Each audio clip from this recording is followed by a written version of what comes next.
y como la mayor parte de los grandes proyectos conoce dificultades financieras grandes. ¿Por qué será? ¿Por qué será? ¿No? Eso es común a todo el planeta. Absolutamente. Así es. Bueno, y los muchachos que fueron a Estrasburgo, ¿qué prácticas hicieron? ¿Qué temas les interesaron, etcétera? Bueno, en lo personal yo le había sugerido que traten de no ir a estudiar estrictamente, sino que busquen cursar materias más bien que no le demanden mucho tiempo para que conozcan, intercambien, Claro. porque hoy por hoy, justamente con las TIC, las tecnologías de la información y la comunicación, lo que sea el conocimiento propiamente lo consiguen en cualquier lado, que aprovechen los laboratorios, que aprovechen las visitas técnicas que puedan desarrollar. Visitas de obra y sobre todo charlar con la gente. Exactamente, intercambiar. Bueno, hubo uno de los alumnos al que menos, digamos, estrictamente hablando, que le teníamos mucho, pero después no había forma de traerlo de Francia, ¿te acordás? Cierto, es cierto. Un chico nos sorprendió, bueno, y la primera de las chicas que después hizo una maestría y luego creo que un doctorado también en Francia. Mirá qué bien, bueno, me alegro. Bueno, esos viajes internacionales a una edad joven son peligrosísimos. ¿Por qué? Yo sé por qué hablo. Estuve trabajando 2 años en Berlín, en investigación, hice modelos hidráulicos y modelos matemáticos. Y en Alemania conocí una francesita y bueno, nos terminamos casando, nos instalamos en Argentina y después, sin darme cuenta, terminé en Francia y acá estoy. Peligrosísimo. Por experiencia. Nadie se lo contó. Yo pensé que a Maripol la había conocido en Yacyretá, porque ella era... No, yo la conocí en Alemania. Ah, porque ella era profesora de Dumés, Ella fue profesora de Dumés, pero siendo residente argentina, por la sencilla razón de que el francés que estaba en ese puesto se fue, hubo que cubrir de urgencia y le pidieron ayuda a ella. Pero Yacyretá fue posterior a mi ida a mi trabajo allá en Alemania. Y como te decía recién, yo creo que esas experiencias te abren los ojos. Uno se puede definir antes y después de eso, como dos personas, en todo caso con un salto de experiencia enorme. Exacto, son momentos bisagras en la vida de cualquier persona, ¿no? Sí, señor, sí, señor. Y se lo recomiendo a todo el mundo si tienen la precaución que es imposible tener finalmente.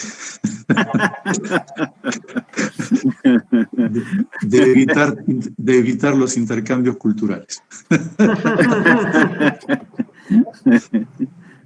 Yo recuerdo el segundo año que estuve, yo hice la maestría y el doctorado en Porto Alegre, en Brasil, en el Instituto de Pesquisas Hidráulicas, fue creado por la UNESCO allá, y el coordinador del curso, al grupo que me siguió a mí, luego de la primera semana se reúne la pregunta que había hecho. Jorge, se corta tu transmisión. Jorge. Yo no oigo. Yo tampoco, ahora no. Jorge. Jorge. Jorge.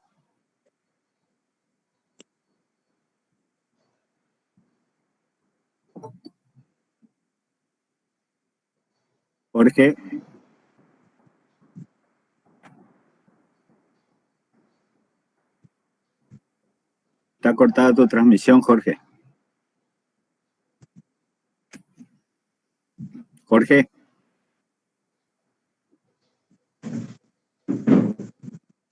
Jorge, se cortó tu transmisión.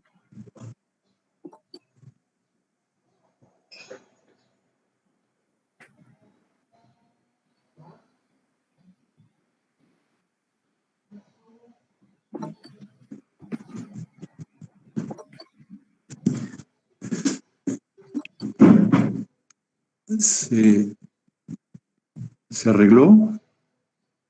Yo no lo escucho, ahí parece que se desconectó. Ajá.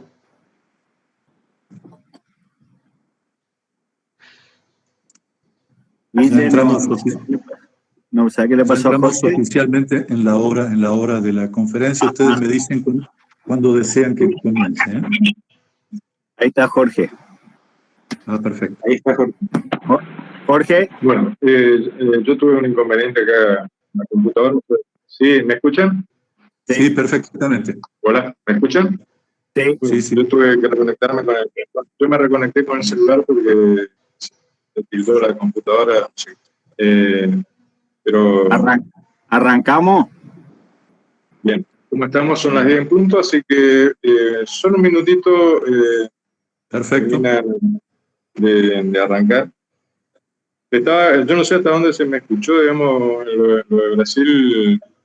El coordinador le había preguntado a los chicos que habían hecho ese fin de semana. Bueno, la mayoría hablaba de que se habían reunido con chicos de otros posgrados, que esto, que aquello, y el más brillante de todos los chicos, era verdaderamente un estudiante de otro mundo, su cabeza volaba para otro lado. Dice, no, yo me quedé en casa estudiando, ¿qué voy a hacer? Da vuelta, como utilizó la frase, como cucaracha loca. Y el coordinador me preguntó, ¿hola? Hola, sí. Hola. Sí, se escucha. Les pedimos a los presentes que en todo caso apaguen sus micrófonos para evitar interferencias, digamos, con la charla. Una charla. Bueno, el coordinador le dijo, el Estado te está pagando una beca no para que estudie, porque estudiar puedes estudiar en el lugar de donde venís. Dice, acá lo importante es que generes tu red de contactos. El Estado espera de vos un profesional amplio, con una red amplia, y que cuando esté frente a un problema que no tenga la posibilidad de resolverlo él, que tenga a través de esa red la respuesta. La verdad que me pareció genial esa definición, Sí. que no es todo estudio, sino hay que ser un poco más amplio con esto. Absolutamente. Y en la charla que vamos a ver ahora, van a ver rápidamente que hay muchísimas disciplinas que están vinculadas a esto, muchísimas. Eso quiere decir que no hay un solo individuo que pueda hacer esto solo, que el trabajo en equipo es vital y por eso las redes, los equipos son esenciales. Okay. ¿Me escuchan? Sí. Guillermo está viendo un problema con YouTube. Si puedes fijarte a ver qué pasa.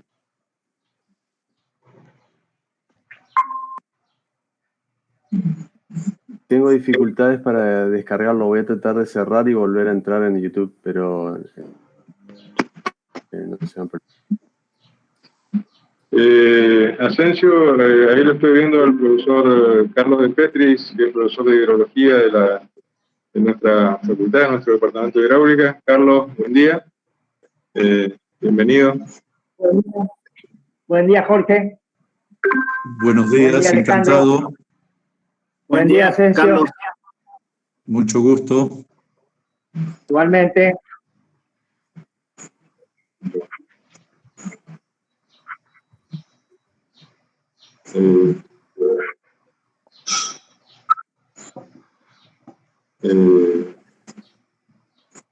Ya estamos retomando.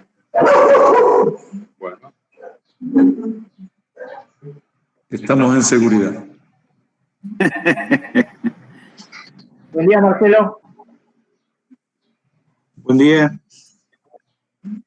Marcelo Gómez también está, el profesor de Ingeniería Sanitaria.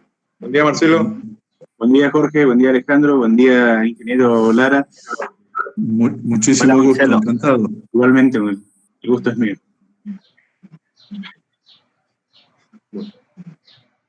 Estamos comenzando Jorge, entonces. En el MIDE estamos listos para grabar, ¿eh? Súper. Bueno, bienvenidos entonces todos los participantes, nuestros alumnos y los que no lo son. Les vamos a dar la bienvenida al ingeniero Asensio Lara, una referencia a escala mundial en el tema presas, que luego una breve invitación, una breve conversación de invitación, aceptó darnos esta clase, esta aula abierta referido al tema de consideraciones sobre las presas. Yo a Asensio Lara en particular lo conocí hace bastante tiempo. Yo era recién recibido y él era uno de los ingenieros de referencia en la CIDI, consultores internacionales de Yacyretá, era el equipo técnico que tenía Yacyretá. Y ya en aquella oportunidad, generosamente se ofreció a venir a Resistencia a charlar con nosotros algunos temas del área hidráulica.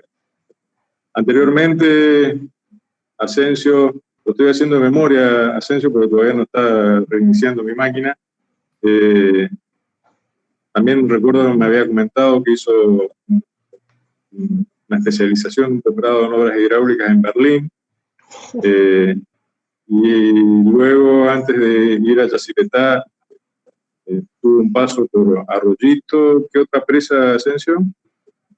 ¿Era? Talicura y Piedra del Águila. Y Piedra del Águila.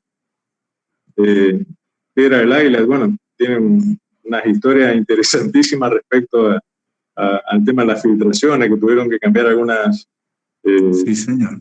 Sí, señor. Algunas de las piezas del lugar porque era imposible de resolver. Exactamente, sí. Y se perdió un dinero importante, pero bueno, era preferible descartar eso y no seguir perdiendo dinero. Exactamente, sí. Bueno. Una decisión difícil, pero que cada tanto hay que tomarla.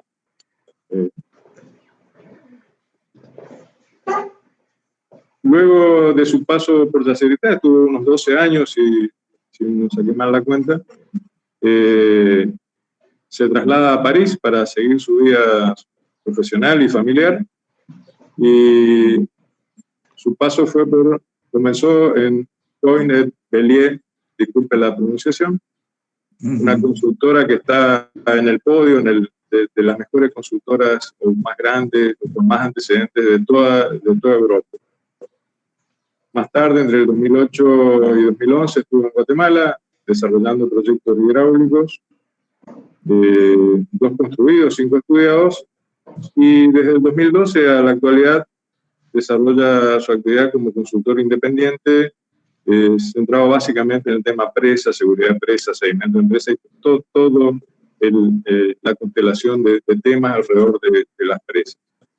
Y el día de hoy, muy generosamente, Asensio nos va a brindar una charla, una clase distendida orientada a los alumnos especialmente, sobre las consideraciones en el diseño de las presas de materiales sueltos, que son las que él entendió correctamente, las que en nuestra región, en la llanura chaco-pampeana, son de sumo interés porque las usamos en los sistemas de defensa contra inundaciones de los grandes ríos de la Cuenca del Plata. En el caso de Resistencia, el río Paraná. Así que sin más prolegómenos, los voy a dejar entonces con Asensio, y Asensio, este tiempo es suyo, úselo como quiera. Bienvenido a la distancia, bienvenido a través de estos medios, y muchísimas gracias por aceptar esta invitación. En nombre de la asignatura nuestra, que es aprovechamiento de obras hidráulicas, en nombre del Departamento de Hidráulica, en nombre de la Facultad de Ingeniería de la Universidad Nacional Nordeste y también a la Universidad Nacional de Misiones, a la cual represento, de donde soy también docente.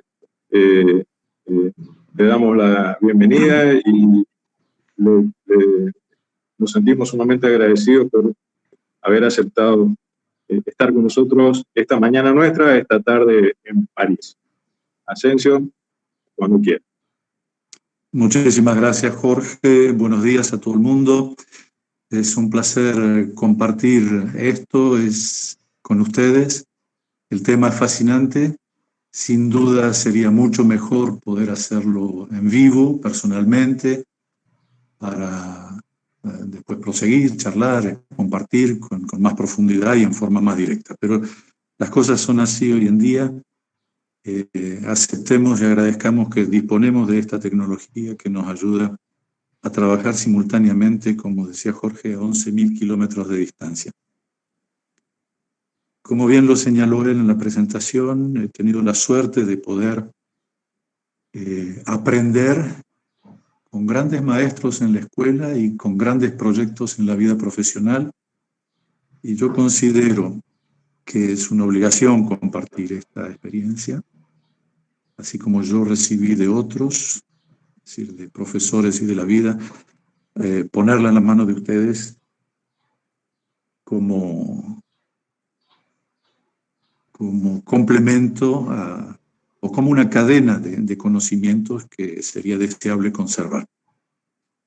Se ha hecho mucho, hay muchos sitios en el planeta que están ya agotados, utilizados, pero queda muchísimo por hacer todavía, muchísimo por mantener, cuidar las obras existentes. De modo que el tema de presas de materiales sueltos es fascinante. Si uno juzgara por las estadísticas, no voy a entrar en eso ahora, encontraría que son las presas más representadas, las más numerosas en cantidad en todo el mundo.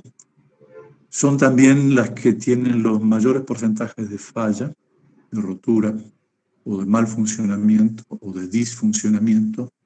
De modo que vale la pena, y en ese sentido me hago eco del pedido de Jorge Pilar, de hablar de las presas, lo bueno y lo malo. Es decir, poner en guardia también sobre los problemas que puede haber detrás de ello. Esta charla tiene no la quiero poner o clasificar como clase, es simplemente una charla o consideraciones, como bien pusieron ustedes en el título, a los efectos de que se inicie el diálogo. Ya verán ustedes que de alguna manera la forma en que la ha organizado es una especie de provocación en el cual tiro una idea y después le encuentro los defectos, entonces busco la solución y así sucesivamente hasta encontrar, y digo encontrar, me refiero a todos nosotros, hasta que encontremos las soluciones más viables y menos riesgosas y más económicas, ¿por qué no decirlo? Porque eso también es un elemento muy importante. De modo que vayamos nomás. El objetivo entonces es hablar de presas y de todo el conjunto de cosas que permiten definirlas y permiten concretizarlas y ponerlas en servicio. No voy a entrar en algunos aspectos corrientes de mecánica de suelo, suponiendo que ya están familiarizados con eso, y con algunos otros de hidráulica, redes de flujo, etcétera, que son vitales en este tipo de estructuras. Porque primero, porque no hay tiempo, y segundo, porque entiendo, de acuerdo a los programas, que ese tipo de problemáticas ya los conocen, o al menos los han visto. Objetivo importante también es mostrarle lo fascinante de los desafíos que existen en este campo para cualquier ingeniero. Yo creo que una de las mejores definiciones que he oído sobre el ingeniero es aquel que vive, que sueña en resolver problemas. Y este es un campo extraordinario desde ese punto de vista. Vamos a hablar entonces de lo que hay dentro de una presa, las zonas y para qué sirve cada uno de los elementos, de la fundación, de la estabilidad de presa y de fundación, de las enfermedades o patologías, o de los riesgos que pueden tener las presas, etcétera, etcétera, hasta que la obra está construida, después está siendo operada y por ende ocultada, y nos vamos a parar antes de las obras anexas simplemente para decir que este tipo de presa no admite, en principio, obras anexas sobre ellas, dentro de ellas o a través de ellas, a diferencia de lo que ocurre en las presas de hormigón. La imagen que ustedes están viendo es un resumen de unas cuantas presas francesas, acá he resumido eso, simplemente y a los efectos de mostrar la terrible variedad que hay, simplemente porque uno está siempre obligado a adaptarse a las condiciones del terreno, que son totalmente variables de un lugar a otro, sea por la topografía, la geología, la sismología, la hidrología, etcétera, etcétera, de modo que eso, incluso por los recursos que hay en materiales en el entorno de esa obra que exigen o imponen una solución en lugar de otra. De modo que hablaremos de criterios, pero no podemos hablar de algo específico y concreto válido para todas, de modo que el tema va a estar más vale abierto en cuanto a filosofía y comprensión de los conceptos básicos de este tipo de presas. Hay dos objetivos básicos en las presas. Uno, levantar el nivel de agua, y otro, reservar un cierto volumen. El primero, para generar un salto que va a dar después potencia y después energía, o para poder transferir agua hacia otra cuenca, con otro destino, gracias a que se ha sobrelevado el nivel, o cuando se trata de volúmenes, simplemente para retener agua en los periodos en que hay exceso incluso, y utilizarla cuando hay déficits. Así que hay traspasos en el espacio, traspasos en el tiempo, pero básicamente es esto. ¿Cómo se hace? Bueno, se busca satisfacer en forma durable estos dos criterios. Para ello vamos a hablar de dos problemas: la impermeabilidad, no perder agua, y la estabilidad, no perder la obra para que la función sea perenne. Lo que en el gráfico precedente representé como una simple cortina hipotética, en realidad es una especie de colina artificial. La más simple de todas sería una colina artificial de material homogéneo isotrópico. No existe. Ya el hecho de construirla, de poner capa por capa, impone la segregación de materiales, con lo cual desde el vamos aparece una conductividad hidráulica más fuerte en horizontal que en vertical, etcétera, etcétera. Pero partamos de este concepto y veamos qué pasa en el interior de esa presa cuando la utilizo para retener agua. No existe un material perfectamente impermeable, de modo que tarde o temprano el cuerpo de la presa estará totalmente saturado, se habrá establecido una red de flujos en la cual podemos imaginar o visualizar, entre comillas, las líneas de corriente y las líneas equipotenciales. Las equipotenciales ponen en evidencia simplemente cómo se gasta la energía diferencial entre el plano de aguas arriba y el plano de aguas abajo, y las líneas de corriente definen como tubos de corriente dentro de las cuales fluye una parte del caudal total que el cuerpo de esa colina artificial deja pasar. Hecho singular, y esto entiendo que ya lo saben, es que cuanto más se juntan, se aproximan esas líneas de corriente, más grande es la velocidad. Si la velocidad a la salida, al pie de la presa, a la salida de ese sistema de flujo, llega a ser importante, sea porque el diferencial de presión es muy grande, sea porque hay una diferencia relativa importante entre la conductividad hidráulica, es decir, la permeabilidad horizontal y la vertical, etcétera, etcétera, saldrá un cierto flujo, y si la presa era homogénea y de elementos de granos finos, estos granos van a comenzar a perderse. lo cual no es bueno porque es el principio del fin de la obra. ¿Qué es lo que debo hacer? Debo evidentemente evitar que salgan esas partículas y que explote el material del pie de presa donde se ha juntado tanto caudal y donde las velocidades han aumentado.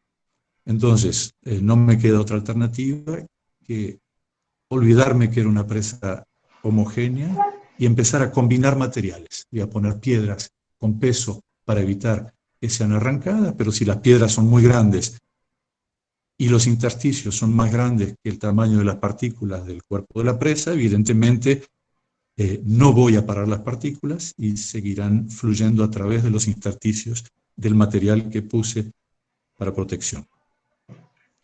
De modo que me veo obligado a crear un filtro entre el material cuya función es el peso para garantizar la estabilidad y el material del interior de la presa. Ahora bien, ¿qué es un filtro?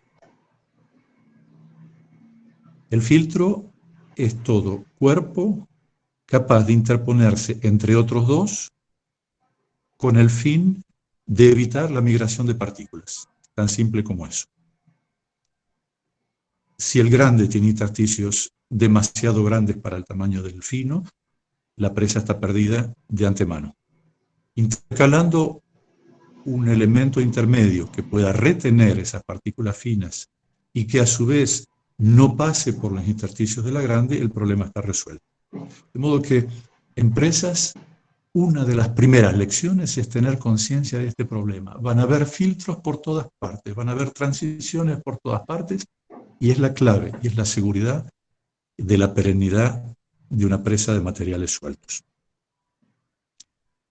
No voy a poner muchas ecuaciones en esta presentación por la sencilla razón que mencioné recién. Entiendo todo lo que concierne mecánica de suelos, todo lo que concierne hidráulica, en particular de flujos en cuerpos, ya lo conocen. Sin embargo, este tema es tan crucial que voy a simplemente mostrar 3 inecuaciones. Cuando hablamos de filtro, decía yo, el primer objetivo es que la partícula fina no se escape a través de los intersticios de su material vecino. Y si tiende a escaparse, le coloco un material intermedio que llamaré filtro o llamaré transición. En la práctica, después de años de errores, de estudio y de aprendizaje, se han podido compilar estas 3 reglas que son bastante simples. Si indicamos con D el diámetro de una partícula, con el subíndice 15 o 85, la partícula pequeña o la partícula grande como representativas de una curva granulométrica, siendo el 15 y el 85 los porcentajes que pasan en peso. Si representamos con D mayúscula un diámetro cualquiera, el 15 en particular, del material grueso y con D minúscula el del material fino, bastaría simplemente con satisfacer la condición de que el tamaño pequeño de grano del material grueso sea más pequeño, porque es el que deja pasar las partículas finas, que 5 veces el tamaño grande del material chico. Si esto está claro, entonces hemos bloqueado el material fino y no puede migrar, por ende, se conserva la integridad de la presa. Ahora, ese material que yo coloco no tiene que perturbar lo que yo me he imaginado como red de flujo o lo que yo deseo. Porque a veces puedo desear que no haya flujo o sí que lo haya para concentrarlo en un lugar determinado. Con el mismo criterio, teniendo en cuenta que son los diámetros pequeños. En este caso, la ciencia común e histórica lo ha definido como el diámetro 15.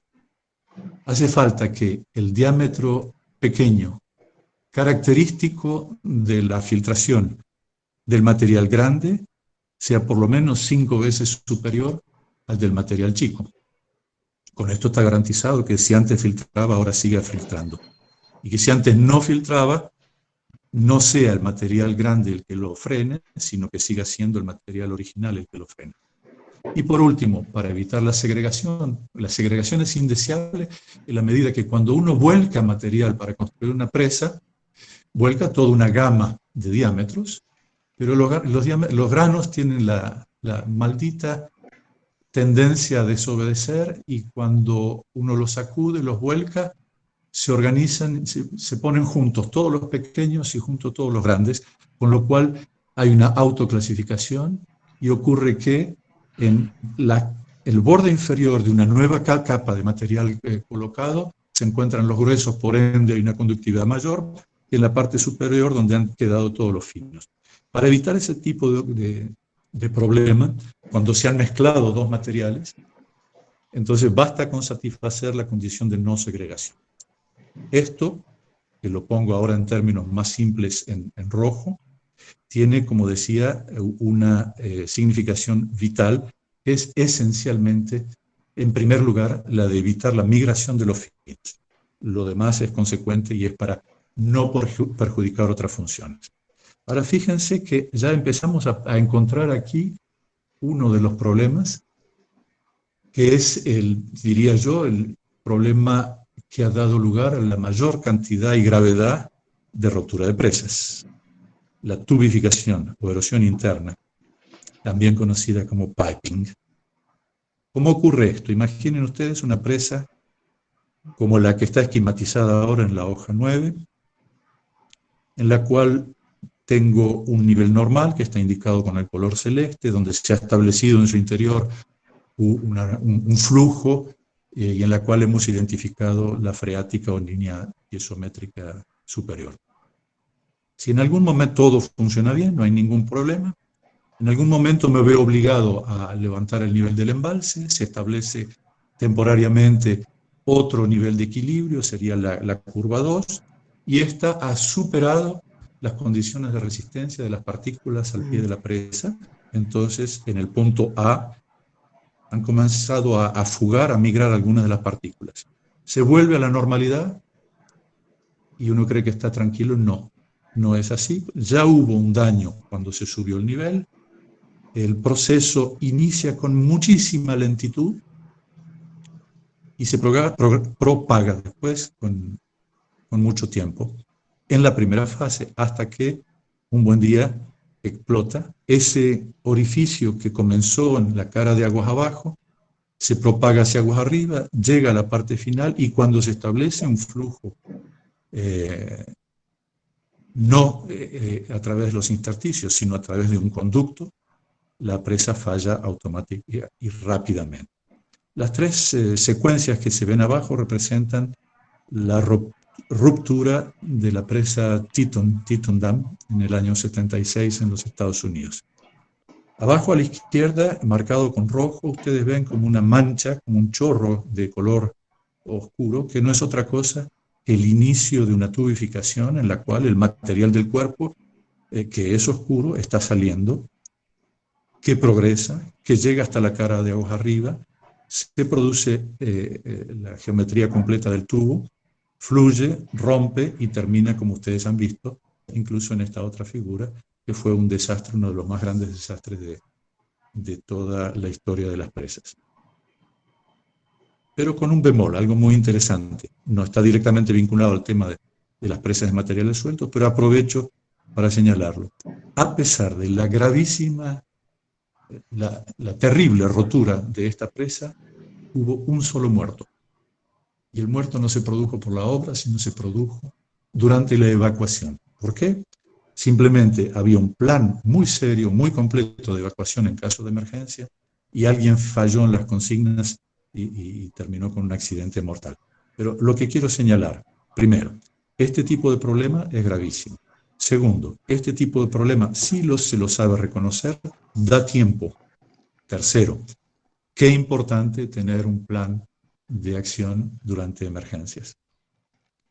Tenerlo preparado, tenerlo ejercitado y realizarlo. Sigamos entonces. Fíjense que he partido de una presa homogénea y ya le encontré un defecto. Por la naturaleza misma de las redes de flujo, el flujo se concentra al pie de la presa con más altas velocidades y con una capacidad de daño bastante importante.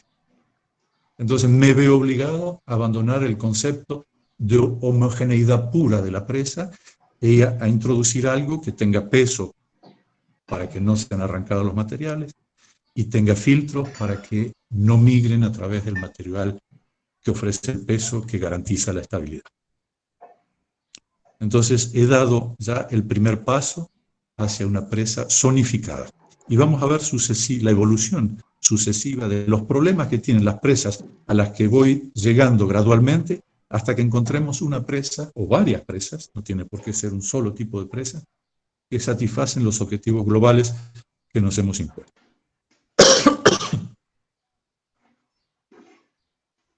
Entonces, voy a ir buscando, a medida que encuentre problemas, soluciones parciales o globales, hasta encontrar, reitero, la satisfacción de mis objetivos.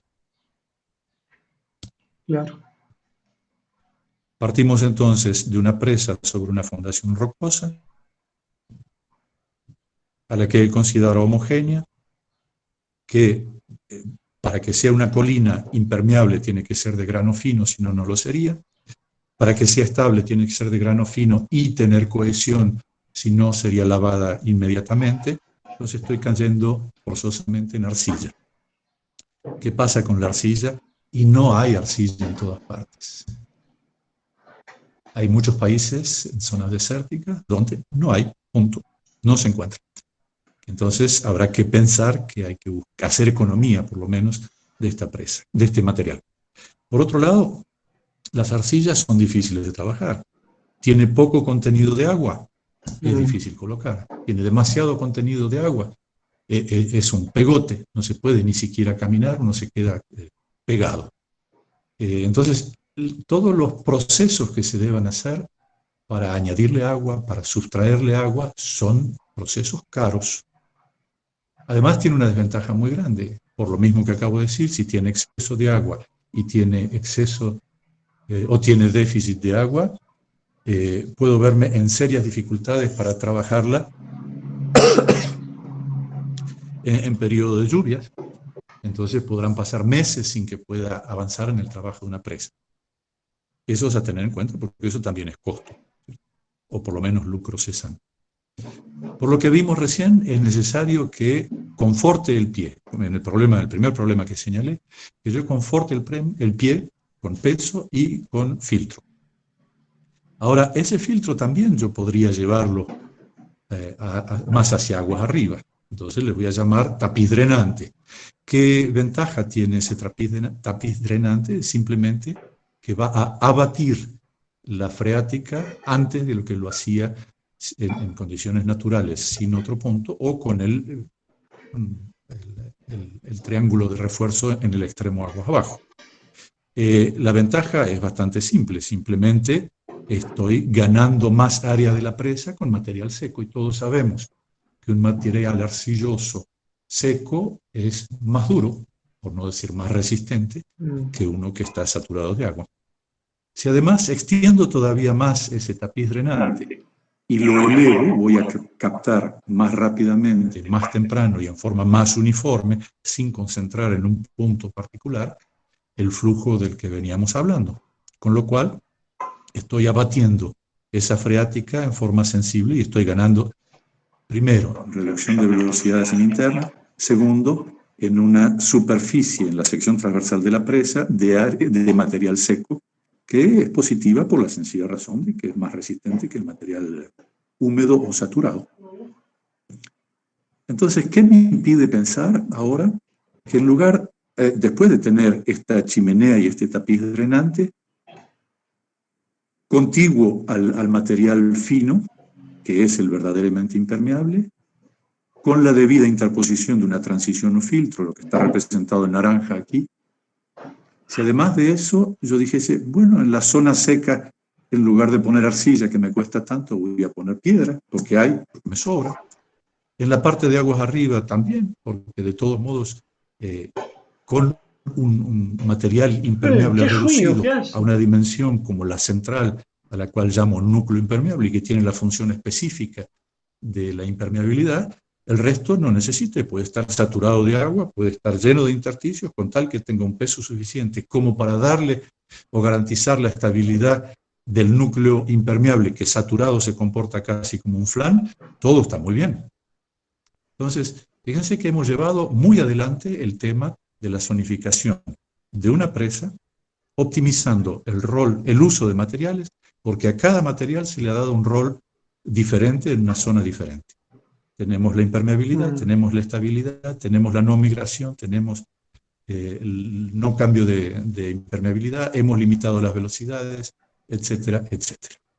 De modo que, ¿por qué no decirlo? He construido en función o atacando cada uno de los problemas que le encontraba a la versión precedente, una nueva presa que satisface globalmente mis objetivos con menor costo, porque lo estoy haciendo con materiales que requieren menos trabajo.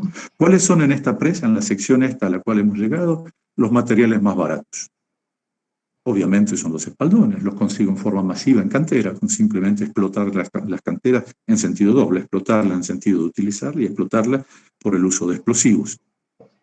Lo puedo hacer con grandes diámetros, con pequeños diámetros, etcétera, etcétera. Después se va a presentar otro problema, que es el problema de la compactación. Es muy difícil compactar bloques grandes. Lo que nosotros tenemos para hacer compactación son máquinas. Son como tractores grandes, súper grandes si quieren, con un rodillo pesado, vibrante, etcétera, etcétera, que los sacude, pero si la piedra es más grande que el tractor, no hay manera. Entonces, ahí están los límites. ¿Cuál es el segundo material menos caro?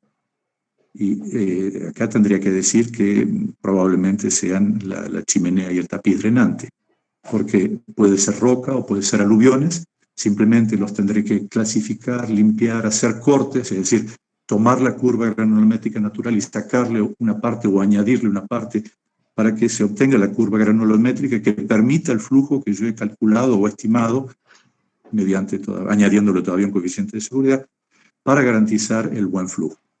Y por último, el más delicado de todos, el más complejo, es el núcleo impermeable. Ese núcleo impermeable es arcilla pura, podría llegar a serlo. En general se hace de arcilla pura en empresas muy pequeñas, porque no se dispone en general de mucha arcilla o porque es cara. Pueden ser mezclas de material que le da un poco de cuerpo con un porcentaje de arcilla que garantiza la impermeabilidad. Vamos a entrar más en detalle más adelante, pero quiero señalar que si nuestra preocupación eran las filtraciones, acabamos de construir por pasos sucesivos una presa zonificada que satisface mis objetivos, que se construye más fácil, más rápidamente y sin tantas interrupciones como la presa homogénea con la cual habíamos iniciado y que evidentemente cuesta menos. Si represento ahora la freática, siguiendo con el pensamiento, tengo que verificar mi problemática en las filtraciones, voy a encontrar que la freática es prácticamente horizontal y reproduce el nivel del lago hasta en el interior del espaldón de aguas arriba, tiene una pequeña caída en el filtro de aguas arriba, tiene una bruta caída en el núcleo impermeable, sencillamente porque hay mucha impermeabilidad, entonces la pérdida de carga es muy elevada, vuelve a tener una pérdida de carga menor en la transición de aguas abajo, muy baja, cae dentro de la chimenea como una catarata, porque los orificios son grandes, y después fluye como si estuviera en un canal en el tapiz drenante. Eso es lo que está ocurriendo. Y he logrado salvar toda la parte de aguas abajo, donde es prácticamente material seco que tiene las mejores condiciones de operación. Después veremos que y las cosas pueden cambiar, puede haber enfermedades, patologías, entonces hay que ser muy atentos. Pero esto es lo que yo quería y acabamos de ver que parece viable. ¿Qué me impediría desplazar el núcleo central, el núcleo impermeable central? ¿Qué me impediría inclinarlo y ganar mayor superficie de material seco? Nada, estoy haciendo más economía, porque la verdadera presa desde el punto de estabilidad es el triángulo gris de aguas abajo, esa es la verdadera presa. Lo que tengo aguas arriba es un elemento impermeable. ¿Qué ventajas puedo tener con esto? Y simplemente ese núcleo va a estar mucho más comprimido que el precedente. El precedente, simplemente por el empuje del agua, que como la cara de aguas arriba es prácticamente vertical o no difiere mucho, va a estar esencialmente cizallado por diferentes que vienen de las presiones variables en altura. Mientras que este otro tendrá una componente de compresión muy superior. Y evidentemente un material que pretende o que debe ser impermeable y que debe garantizar la estanqueidad, si está comprimido es mejor. Porque si se hubiese producido, si hubiese podido producir la más mínima fisura, la compresión me la cierra. Así que en ese sentido es positivo. Por otro lado, si llegase a tener un riesgo de deslizamiento hacia aguas arriba, en caso de lo que se llama un vaciado rápido, es decir, imaginen la situación en que por mala operación de un órgano de evacuación o por la necesidad de vaciar rápidamente porque se produjo un sismo y sé que en alguna parte de esta presa hubo algún daño, voy a tener que cuidarme y bajarlo al lago con cierta prudencia, porque un descenso rápido del nivel del lago es posible y los niveles van a acompañar, van a ir rápidamente hacia aguas abajo, pero la presión en un medio saturado de grano fino no baja tan rápidamente.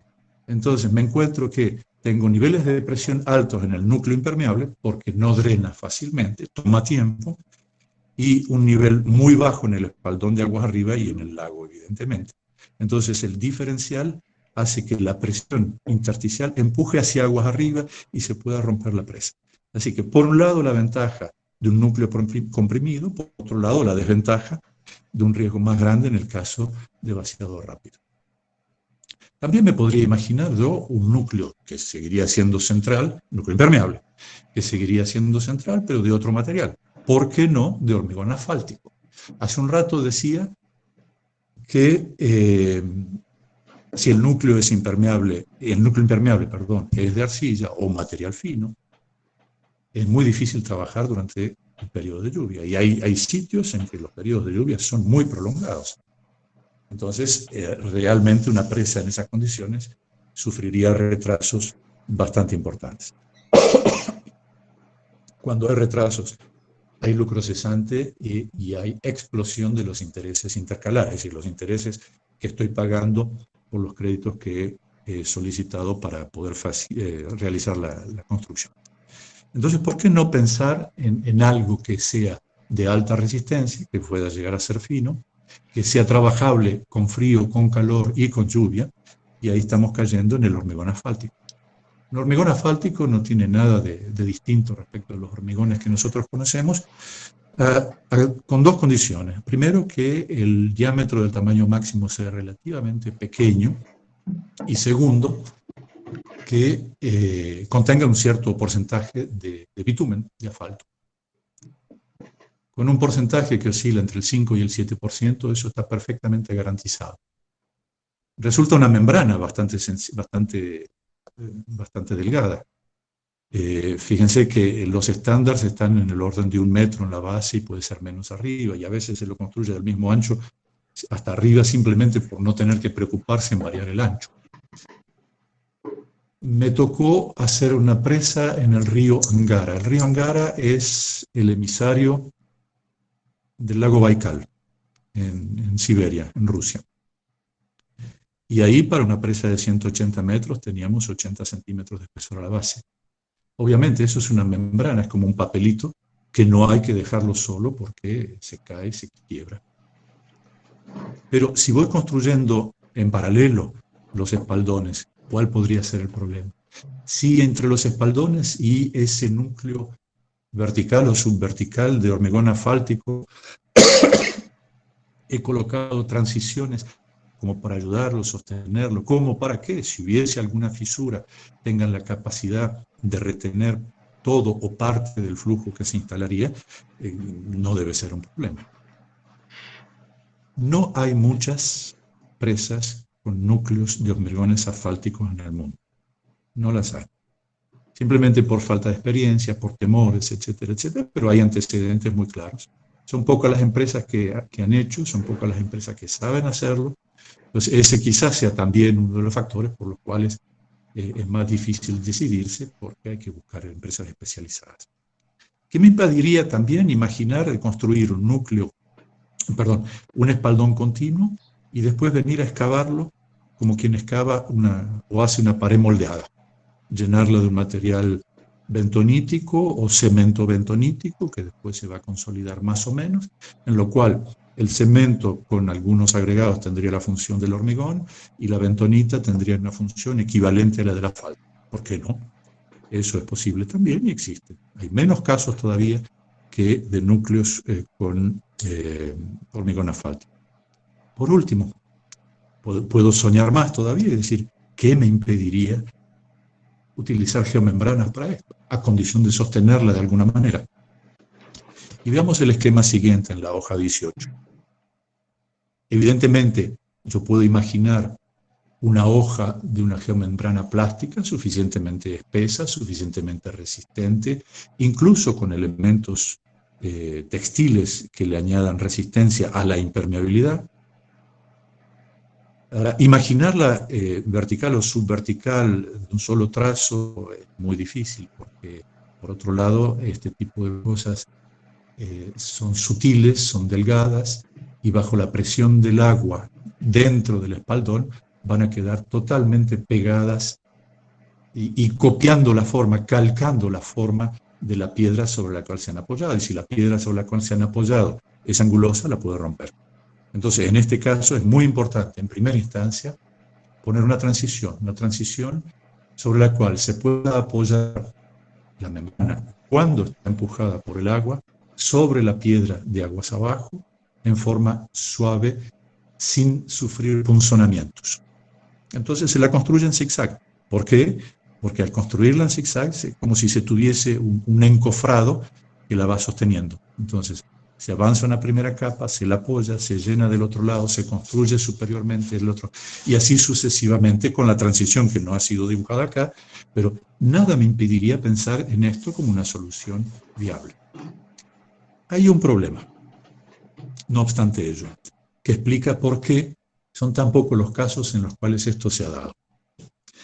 Ese problema es que el acordeón que yo he representado, que tiene por objetivo facilitar la construcción, facilitar la instalación también de material granular fino que evite que la piedra de aguas abajo punzone la membrana, con lo cual la construcción queda facilitada. Resulta que cualquier asentamiento que haya, la forma de resorte, la forma de acordeón, le permite acomodarse simple, fácilmente y sin daño. Pero todo esto es en la sección central. En las laderas, a esa lámina yo la tengo que llevar y anclarla, así como ustedes ven que he sugerido un anclaje en un macizo de hormigón en la parte inferior de la presa, incluso con un puntito blanco que representa otra cosa que es una galería de inspección o de reinyección si fuese necesario, porque se encuentra alguna falla, alguna fuga. Si yo llevo esto hacia las laderas, allí ya no puedo jugar más al momento de hacer el anclaje con el acordeón, con el resorte. Entonces, si hay cualquier asentamiento que se produzca en las laderas, va a producir un desgarre completo y directo del anclaje de este tipo de obras. Entonces se terminan haciendo soluciones que son complejas, cuya durabilidad no son muy grandes. Tuve la suerte de poder trabajar en este tema en una ataguía. Una ataguía es una obra temporaria, en general que se la hace para dejar a seco una zona del río donde se construye la parte principal de la presa. Solo que esa ataguía era la ataguía de la presa de 335 metros de altura. Hablábamos hace un rato de eso en Tayikistán. Entonces, la ataguía de una presa de 335 tiene ni más ni menos que 85 metros de altura. Es ya una presa considerable. Estudiamos mecanismos de rotura, buscamos soluciones que pudieran tener cierta perennidad. Fue muy difícil, fueron muy sofisticadas, se utilizaron finalmente por la sencilla razón de que se trataba de una obra temporaria, cuya vida útil, vista la escasez del periodo de exposición frente a las solicitaciones que hubieran podido imponer un asentamiento importante, hacía pensar que no había riesgo. Ese periodo pasó, no hubo daño, pero reitero, es conceptualmente muy sencilla y muy elegante como solución cuando la tenemos en la sección central del río, pero en las laderas el anclaje es muy, muy difícil. ¿Qué me impide seguir pensando entonces ahora en llevar entonces la estructura impermeable del centro subvertical hacia la cara de aguas arriba? Hace un rato vimos que la desplacé el núcleo impermeable hacia aguas arriba, pero no totalmente. Ahora me estoy aventurando todavía más y lo pongo lisa y llanamente en la cara de aguas arriba. Esa cara impermeable, del mismo modo que lo hemos tratado hasta ahora, podría ser de hormigón, podría ser de un asfalto, de un hormigón asfáltico, y podría igualmente ser una geomembrana. Cuando el elemento impermeabilizador llevado a la cara de aguas arriba es de hormigón, hemos construido lo que se llama una presa de enrocado con pantalla de hormigón. El nombre casi universal, a pesar de que es en inglés, es una presa CFRD, Concrete Face Rock Fill Dam. Es lo más práctico, es un nombre práctico, pero en suma es un cuerpo de enrocado con una pantalla impermeabilizante de hormigón puesta en la cara de aguas arriba. Ahora, no basta con decirlo, hay que hacerlo. Hay una serie de problemas que vamos a estudiar más adelante. Del mismo modo que me imaginé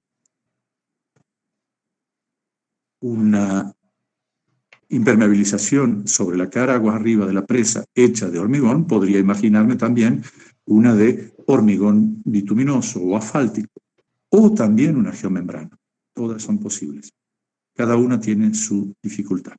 Entonces, ¿cómo seguimos trabajando con el tema de la zonificación debido a los problemas de filtración? Vamos a poner ejemplos y vamos a elaborar un poquito más esto. Por empezar, si es de hormigón, nosotros sabemos que estas presas pueden llegar a ser muy altas. La primera presa de este tipo se construyó en 1895. Tuvo montones de problemas, se los arregló con el tiempo, pero sigue sobreviviendo. Era una presa de 80 y pico de metros de altura. El récord de altura de hoy en día es Tianqianshao 2 en China, como su nombre lo indica, con creo 280 metros de altura.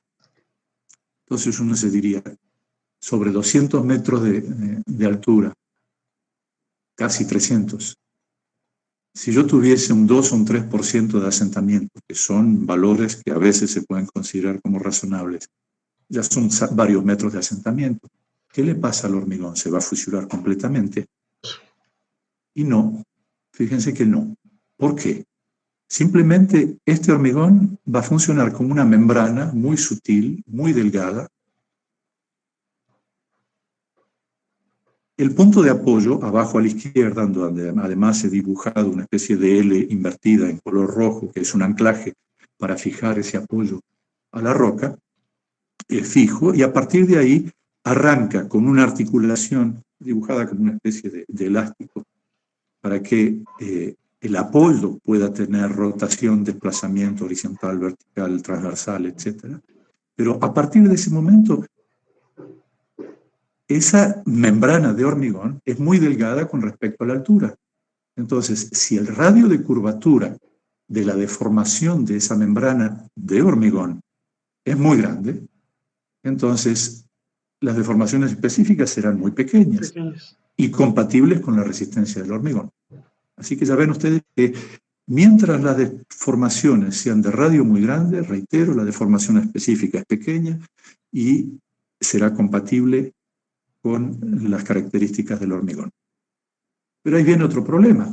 Muy bien, supongamos hasta un 5%, cosa que es muy rara, de asentamiento con respecto a la altura. Pero mientras la deformada de la presa tenga una geometría con radios de curvatura equivalentes, punto por punto, muy grandes, no debería haber problema. Pero si en algún lugar en particular se produjese una erosión o hubiese alguna fuga que me lave materiales y me haga un pequeño pocito inmediatamente aguas abajo de la cara de hormigón, ya no voy a tener en la deformación radio de curvatura muy grande, y ahí automáticamente habrá fisuración y hasta rotura. Estas losas de hormigón no se arman para darle resistencia, se arman simplemente con armaduras de piel, simplemente para protegerla de descascaramientos, etcétera, etcétera. Ya veremos el detalle. Pero no hay una armadura estructural, el hormigón mismo lo resiste. ¿Cómo haré entonces para evitar que se produzcan deformaciones localizadas, tales que la membrana de hormigón sufra deformaciones con un radio de curvatura pequeño que la conduzca o la lleve a la rotura? Y bueno, entonces inmediatamente aguas abajo de ella voy a poner un material que aquí está dibujado con verde oscuro, material granular, finos, arenas y gravas, aún de pequeño diámetro, de altísima densidad, para que sean un apoyo indeformable para la membrana de hormigón. Y no solo apoyo indeformable, sino también, vista su gran densidad y la perfecta distribución de la curva granulométrica, será muy impermeable, lo cual va a frenar toda fuga que pudiese tener tendencia a iniciarse si se fisura la pantalla. Inmediatamente aguas abajo o por debajo de esta capa ya voy a poner el hormigón estructural, que son los elementos verdes que ustedes ven ahí, y obviamente colocaré una intermedia que funcionará como filtro. Y de ahí para abajo, bueno, cada vez menos exigencias, porque, lo veremos enseguida, no contribuye tanto a la estabilidad del conjunto. ¿Cuáles son las ventajas o desventajas diferenciales de un núcleo central y de un núcleo cara aguas arriba? Aquí lo he representado esquemáticamente. En la parte superior ustedes ven un núcleo central subvertical trapezoidal, y en punteado se ve incluso la línea piezométrica superior, la freática. Abajo es un elemento de estanquidad en cara de aguas arriba. Mientras no falle esa membrana de hormigón, de asfalto o plástica, no va a haber agua en el interior de la presa. Entonces, no tiene sentido dibujar la freática en el interior de la presa. Pero veamos a nivel de presiones qué es lo que pasa. La presión hidrostática no se ejerce en las piedras del espaldón de aguas arriba, porque cada piedra está envuelta por el agua, no está equilibrado. En cambio, el núcleo central, que es impermeable, él está sujeto al empuje hidrostático. Y ustedes ven que sin ser vertical está muy próximo. Por eso decía hace un rato que ese núcleo de material fino va a estar solicitado fuertemente al cizallamiento debido a la diferencia de esfuerzos horizontales o subhorizontales. Mientras que cuando tengo la estanqueidad aguas arriba, se produce un ángulo de inclinación bastante más importante, tal que las resultantes en ambos casos son sensiblemente diferentes. La resultante, en el caso de la figura de arriba, va a cruzar la fundación bastante lejos. Ahí en el dibujo en particular se ve más o menos en la mitad de la base del espaldón de aguas abajo. Ahora, ¿eso es bueno o es malo? Y yo diría, no sé si es bueno o es malo, pero en todo caso es caro. Porque para garantizar la estabilidad de la estructura, yo tengo que llegar a una fuerza que es subhorizontal a la fundación. Entonces tengo que poner peso para verticalizarla o para inclinarla suficientemente como para que trabaje por fricción. Si no, no funciona, no hay resistencia. Entonces, tengo todo el espaldón de aguas abajo como necesidad para completar, para combinar la solicitación empuje hidrostático con un peso que me verticalice de la mejor manera posible hasta que sea eficiente su puesta, la resultante y por ende la resistencia. Entonces, esa solución al lado de la otra, va a ser cara. ¿Por qué? Por la sencilla razón de que cuando la presión se ejerce sobre un plano inclinado como el de la cara de aguas arriba, estamos hablando de una inclinación de más de 45 grados.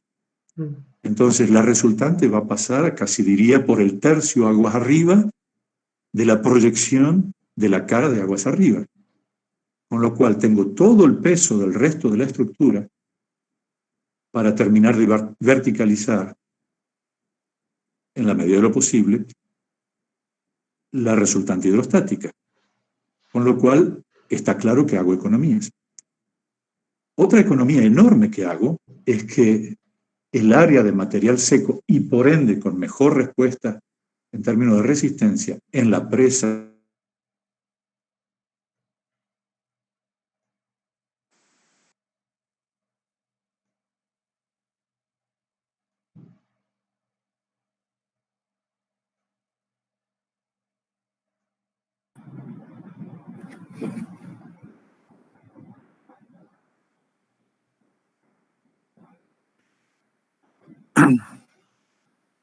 Hola, Asensio. Asensio.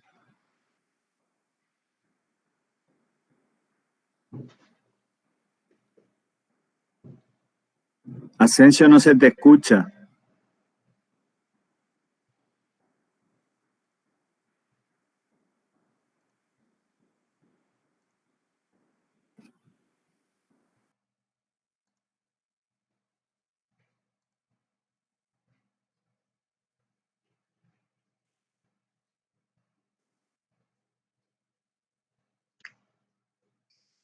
Sí, Asensio abandonó reunión, así que vamos a esperarlo que retome los problemas que tiene de señal seguramente.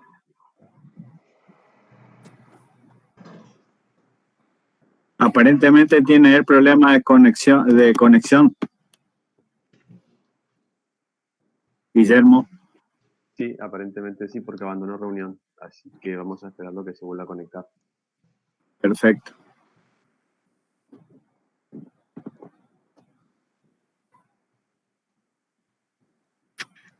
Pedimos paciencia por la conexión. Mientras tanto, el Meet siempre estuvo lleno con 100 asistentes. Y en YouTube anda el orden de 40 y pico, variando.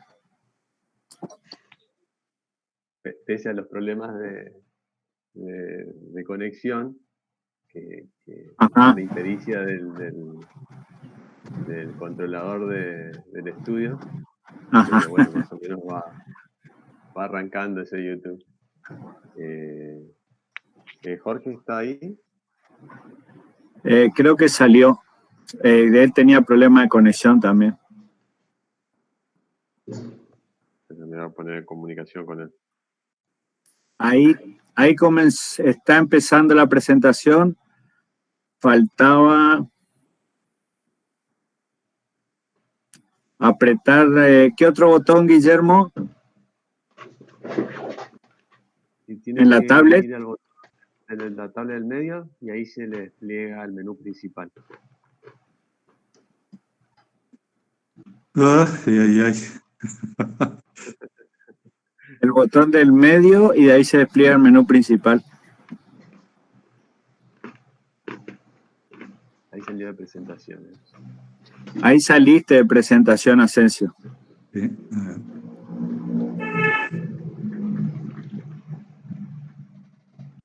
Vuelva a presentar, ingeniero. Y Sí.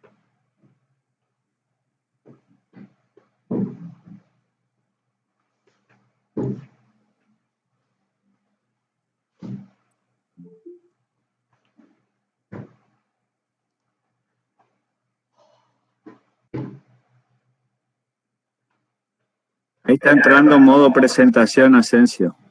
Sí, pero ahora ¿qué debo hacer? Porque realmente todo lo que hice no funcionó.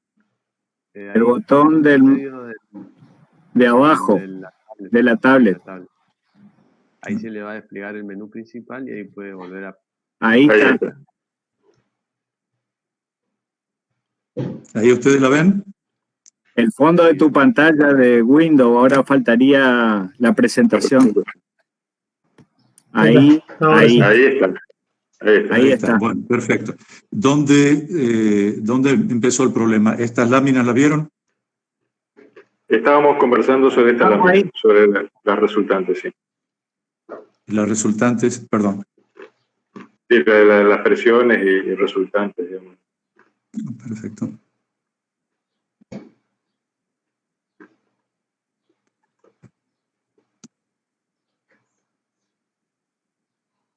Por ahí habíamos quedado.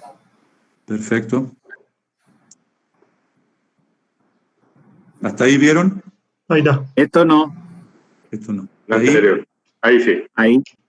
Bueno, lo decía entonces, simplemente es evidente por la geometría del cuerpo impermeable cómo van a ser los diagramas de presión hidrostáticas impuestos por el lago, ¿cierto? Y dónde se van a encontrar y por ende sus resultantes.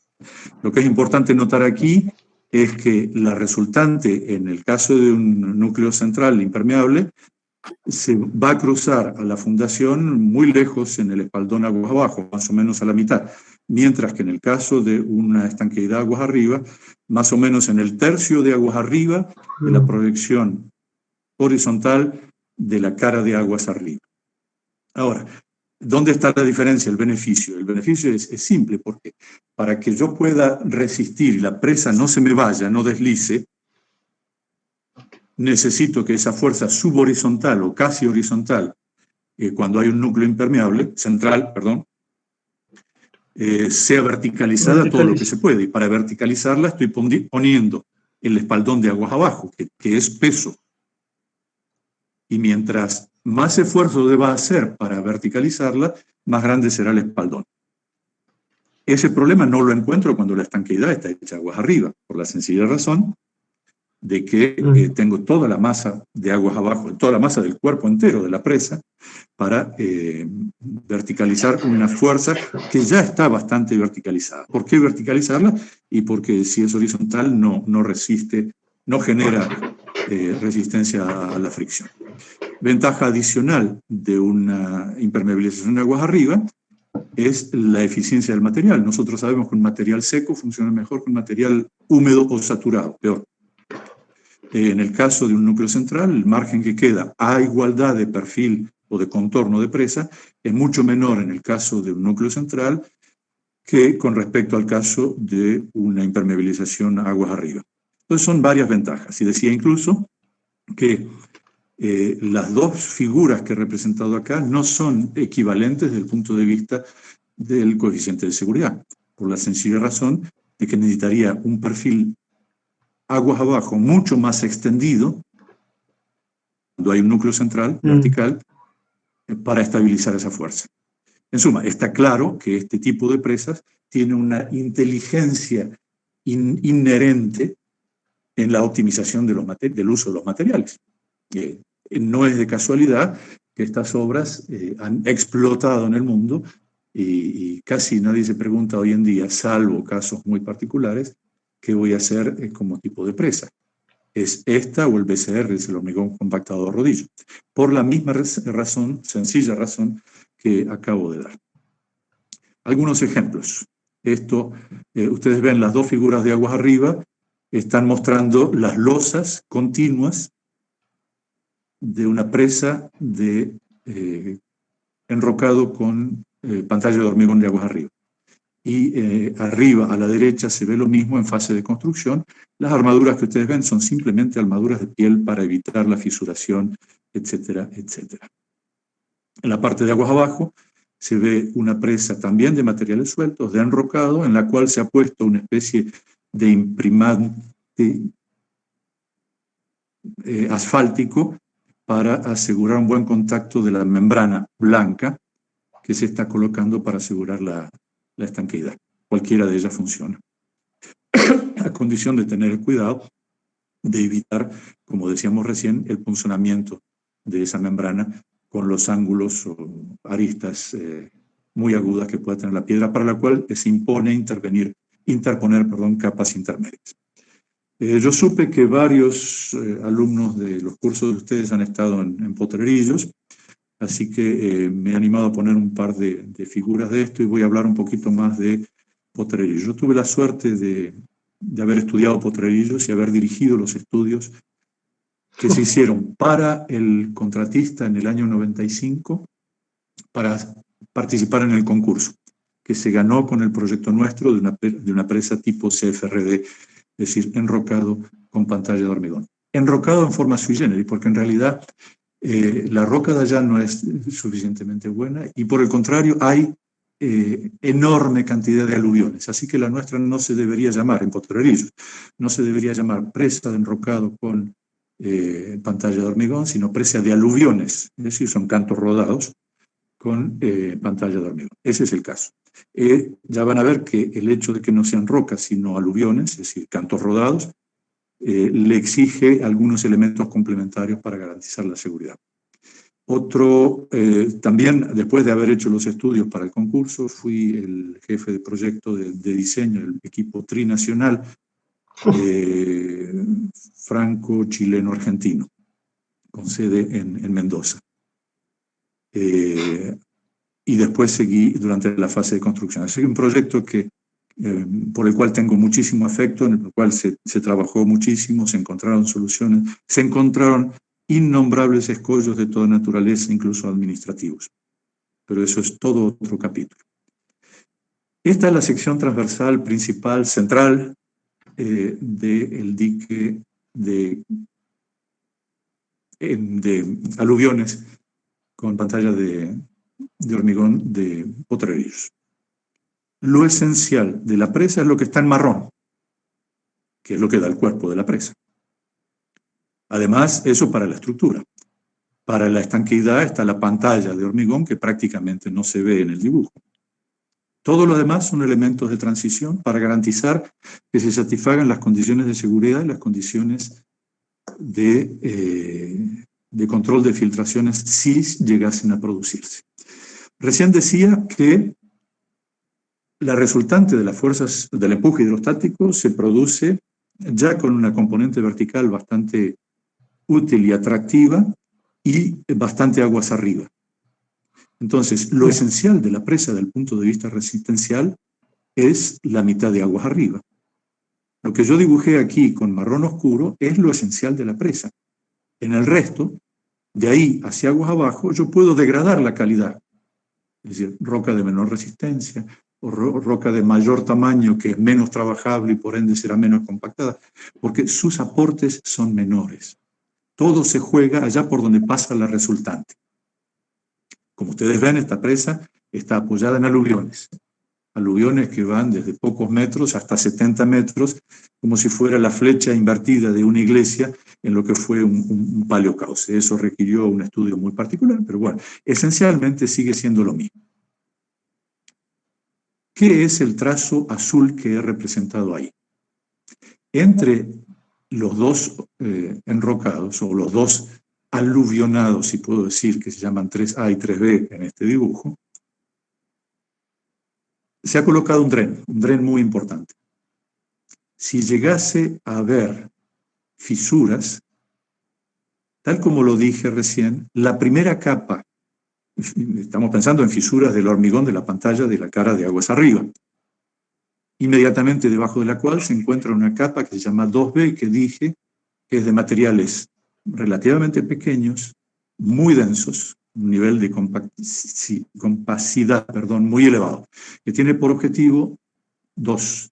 El primero es que bajo ningún concepto se produzcan roturas localizadas, porque la pantalla de hormigón tiene la capacidad de acomodarse a deformaciones grandes a condición de que haya un radio de curvatura muy grande, no pequeño. Entonces, esa capa tiene el objetivo de impedir que se produzcan esas roturas pequeñas. Y además tiene una altísima impermeabilidad tal que si hay fisura, esta la retiene. Pero si de todos modos entra agua en el cuerpo 3A de la presa, va a migrar y va a ser el elemento azul 4A que lo va a captar.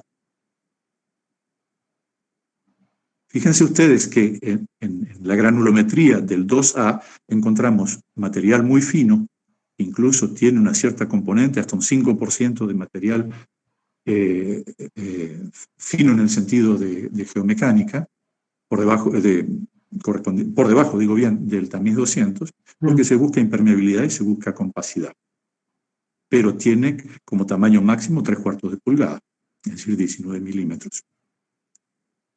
Inmediatamente al lado tiene que haber otro material intermedio, pero yo voy a saltar al material 3A, que como ustedes ven llega hasta las 6 pulgadas. Y un material 3B, que dije que es degradado, porque la palabra degradado no es agradable, digamos, es menos exigente, cuyo diámetro máximo alcanzaba las 24 pulgadas. Todo eso por lo que vimos de dónde se produce o dónde se encuentra la resultante. Más aún, hay un detalle, el 4B, el punto 4B, que lo encuentran en el centro, es donde el dren pasa de chimenea inclinada hacia aguas abajo a chimenea subhorizontal. Ahí puede fluir muchísima agua. Entonces, no es cuestión de producir un codo donde se produzcan enormes pérdidas de agua. Esa zona, y ustedes lo pueden ver muy bien en la granulometría, tiene diámetros grandes y el más pequeño de los diámetros es de 3/4 de pulgada. ¿Por qué? Hay mucho intersticio. Lo que se busca es facilitarle al agua la posibilidad de escurrir. Y ese tapiz subhorizontal se lleva hasta la salida de aguas abajo. Voy a señalar 2 detalles más, porque es así como se va progresando en la concepción de una zonificación optimizada. Ustedes ven en el extremo de aguas abajo de ese tapiz 4A, hay una zona verde que se llama F. Ese material es bastante fino y cumple la ley de filtro con respecto al material 4B en la zona contigua. ¿Por qué será? ¿Cuál es el problema? Si quieren aportar una idea, bienvenida. Pero vamos a hacer rápido. El dren 4B tiene por objetivo sacar rápidamente el agua. Sí. Y está apoyado sobre el aluvión.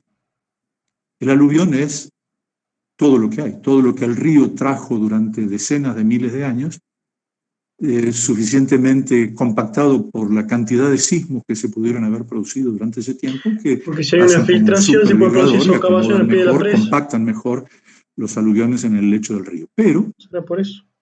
Ese aluvión también tuvo una vida reciente, y en esa vida reciente, según que haya habido más o menos agua, etcétera, puede haber habido depósitos de materiales finos. Claro. Sobre todo cuando hay bajos caudales, materiales muy finos que podrían ser arcillosos o podrían ser limosos y estar presentes en el aluvión y fluir en el aluvión hacia una zona donde hay menos presión, como es el dren 4A. Y si fluyen, esos alimentos pueden provocar una polución de ese material que no deseamos, porque ese material es la puerta de salida de cualquier filtración que se produzca en caso de daño por fisuras. De modo que es un filtro. Fíjense usted qué interesante. Es necesario y hemos sumado un elemento más en el sentido de dar garantía a la perennidad de las funciones que le estamos imponiendo a la presa. Quiero poner otro ejemplo más. El material número 1, cuya curva granulométrica se ve en el extremo derecho. ¿Cuál es la función de ese material? En realidad, ustedes ven que está cubriendo el plinto, es decir, el zócalo donde se ancla la pantalla de hormigón, y que en el caso particular de Potrerillos se prolonga con un trazo vertical de una pared moleada para cortar la circulación a través de los aluviones. ¿Y por qué? Bueno, ahí hay mucha movilidad, no solo porque es la zona de anclaje y hay movilidad en la articulación entre el plinto, zócalo, y la pantalla, porque la presa se mueve en la construcción, cuando sube o baja el nivel del lago. Entonces esa articulación podría llevar, si las juntas de estanqueidad de cobre que se ponen en el interior no funcionan bien, podría llevar a rotura y filtración. Pero justamente ahí es la zona donde hay mayor presión. Entonces, si llega a haber fisura ahí, es delicado, es grave. Entonces, no solo se ha colocado un material 2A, que es muy fino también y que tiene a su vez un filtro para retener cualquier filtración que se produzca, sino que se ha colocado un material muy fino, no cohesivo, es decir, tipo limos, tal que si la fisura se produce por simple presión del agua, se ha arrastrado hacia el interior y selle la fisura que se ha producido. Fíjense cómo uno se puede dar, cada vez que uno ha encontrado un problema, ha encontrado una solución y se da el lujo de hacer un nivel de detalle en la zonificación que cubre todas las expectativas que uno podría llegar a imaginar. Así que conceptualmente es muy inteligente, muy atractivo, simplemente después hay que llegar a materializar. Así que con esto quería hacer un pantallazo de un caso muy particular de una presa de esta naturaleza. Quiero mostrar otro detalle también. Esta es una vista en planta de la presa de Potrerillos. Y ahí lo que se ha dibujado en celeste es el lago. Hasta una cierta altura, el eje está oblicuo, la parte de aguas abajo está abajo de la derecha. En una capa inferior lo que ustedes van a ver está en la página siguiente, la 25. Y ese material que forma como dedos, así como extensiones, no es otro que el material 4A del que hablamos recién, en sentido aguas arriba, aguas abajo, y el 4A, 4B en la parte transversal. ¿Por qué? Bueno, nosotros queremos, si hay fugas, colectar material, nosotros queremos colectarlo y sacarlo de la mejor manera y más eficiente posible hacia aguas abajo, hasta un canal colector que lo sacará de la zona. Pero ese material es muy caro, porque hay que hacer mucho tratamiento, extracción, cortes, añadidos, etcétera, etcétera, y además colocarlo lleva mucho trabajo. Entonces, se calculó que con la sección transversal de los canales, entre comillas, que hemos creado ahí, es más que suficiente para extraer cualquier filtración aún muy importante sin mayor peligro. Entonces, ya ven ustedes que hasta uno puede darse el lujo de buscar economías. Vamos a cortar aquí, simplemente quiero señalar que los gaviones también están constituidos de materiales sueltos. Un gavión es una canasta de piedras que son suficientemente pequeñas como para no ser un elemento constructivo útil cuando están aisladas, pero constituyen como ladrillos, como bloques suficientemente útiles cuando están encajonados. Y eso es, un gavión es una caja llena de piedras y vuelta a cerrar. Entonces, cuando hablamos de materiales, presas de materiales sueltos, uno puede imaginar presas de este tipo también. Creo que el récord mundial hoy en día es del orden de los 35, 38, no recuerdo bien, metros de altura. Existe también otro tipo de piedras que yo nunca trabajé, que es lo que se llama, la traducción en castellano sería presas explotadas o hechas por explosión, ¿no? Se llaman las burst dams. Simplemente cuando se trata de cerrar, ustedes saben lo que es un deslizamiento, muchas veces se producen por razones X geotécnicas, hidrológicas, hidrogeológicas, deslizamientos de parte de una ladera o parte de una montaña que caen en el río, ¿no es cierto? Y lo bloquean y hasta traen problemas porque a veces constituyen un dique, ese dique donde no hay flujo, embalsa agua y después esa agua termina produciendo el equivalente de una rotura de presa con todos los daños que uno puede imaginarse. Bueno, a alguien se le ocurrió utilizar este sistema en forma controlada a los efectos de hacer presas que hoy en día tienen ya un récord de 150 metros de altura, presas explotadas, si puedo llamarles así. Se hace una primera parte y después el resto, con todas las de la ley, como si fuera una gran ataguía, con todas las secciones bien controladas. Luego se explota una parte, se la deja caer y se termina, se redondea, se controla, etcétera, etcétera. El récord mundial es Kambarata 1 en Kirguistán, país vecino de Tayikistán. Y son esos 150 metros o algo por el estilo. Bueno, dejamos esto. Hasta ahora yo he supuesto siempre que la presa estaba apoyada directamente sobre roca competente, salvo en el caso particular de Potrerillos, en el cual hice un paseíto tangente. Pero podría ocurrir, en efecto, que bajo la presa y antes de encontrar la roca competente sólida, haya suelo, haya aluviones o haya incluso roca degradada. ¿Qué hago en esos casos? Bueno, el primer problema es conocer qué es lo que va a ocurrir ahí dentro de eso.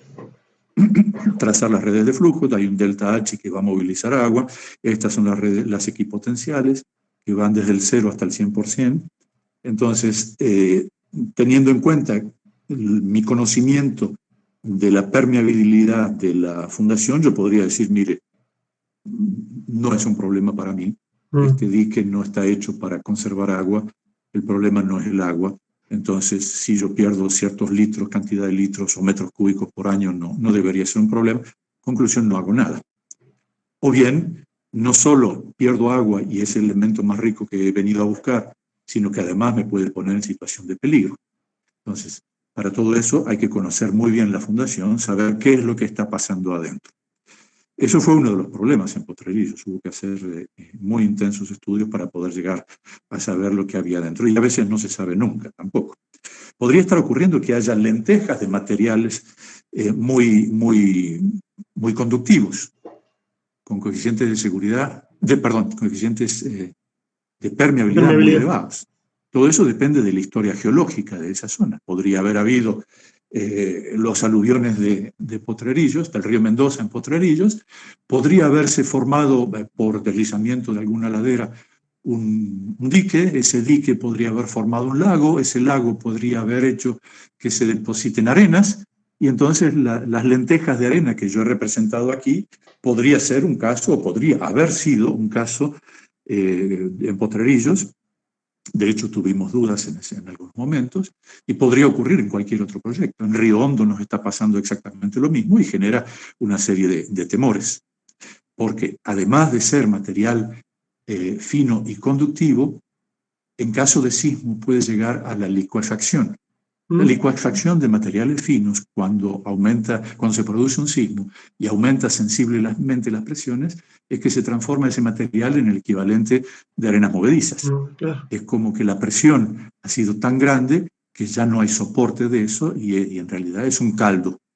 Y uno se hunde dentro de eso, no hay ninguna capacidad portante. Entonces, esto para decir, mire señores, hay que estudiar bien lo que se hace, hay que estudiar bien lo que pasa. Podría llegar a ser tolerable no hacer nada y podría llegar a ser indispensable hacer obras importantes para evitar que haya flujos incontrolados. Ese es el punto importante. Entonces vamos a ver en un par de casos qué es lo que se debe hacer.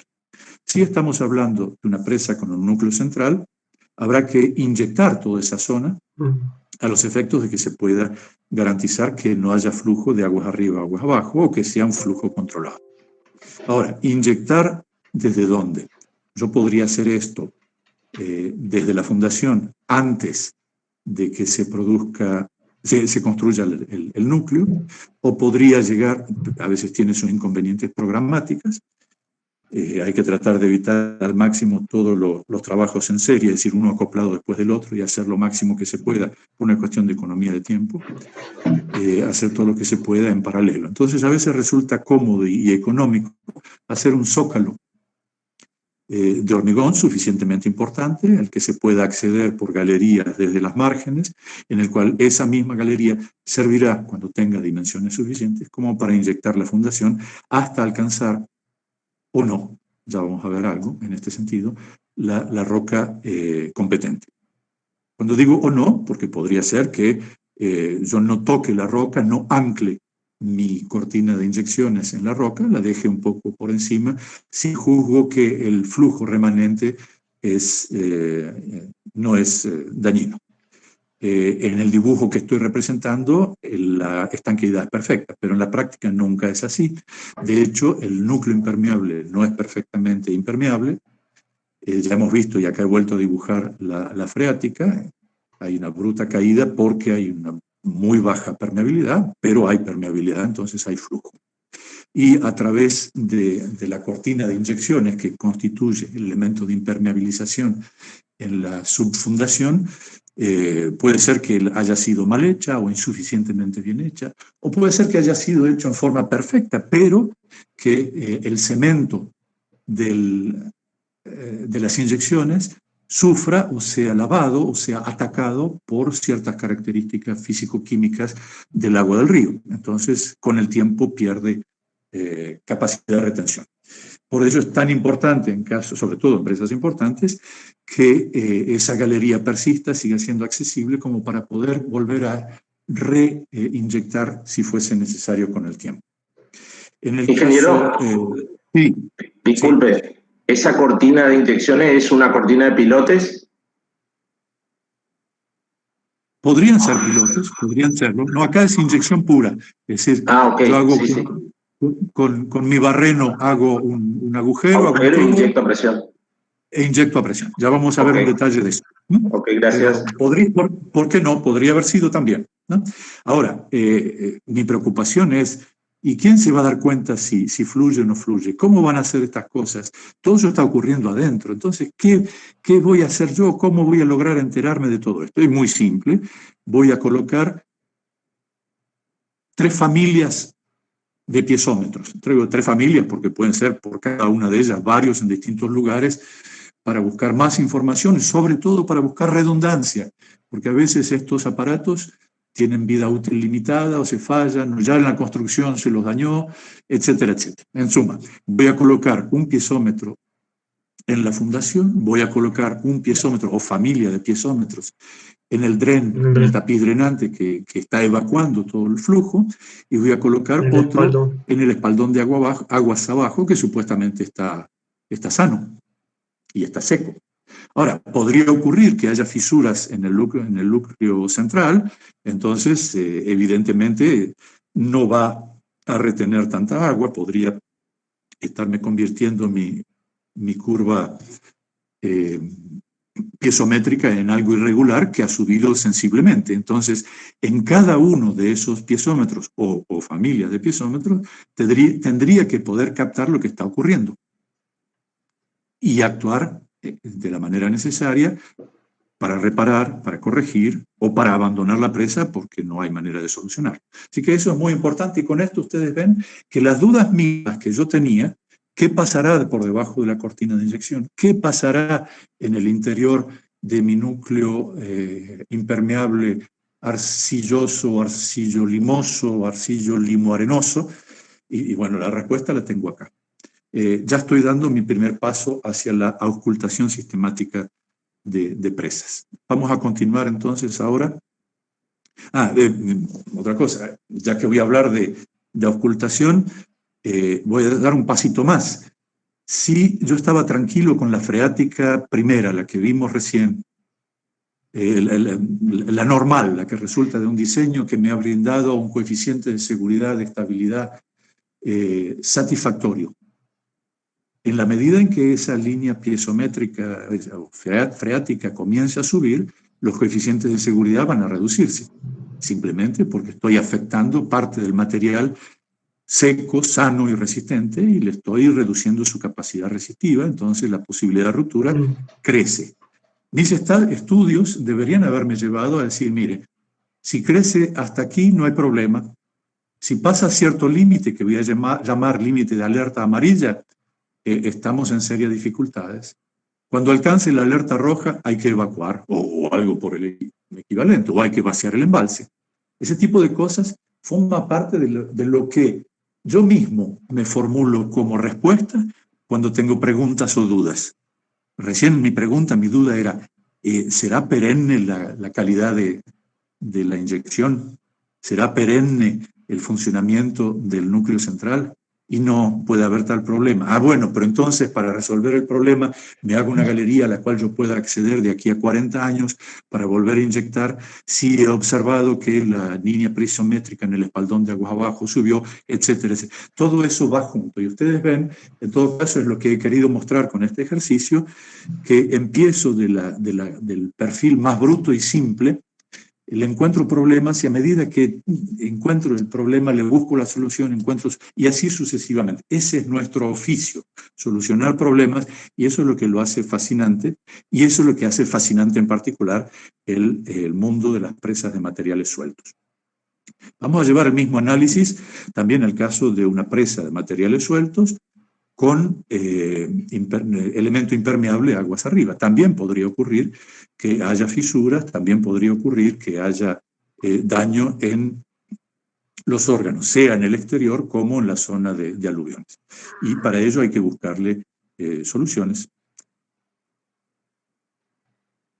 Dejamos entonces el terreno ya con 10 alternativas de singularidades o de respuestas a las preguntas que nos habíamos ido formulando respecto de las filtraciones en el cuerpo de la presa o en la fundación tramo inmediato.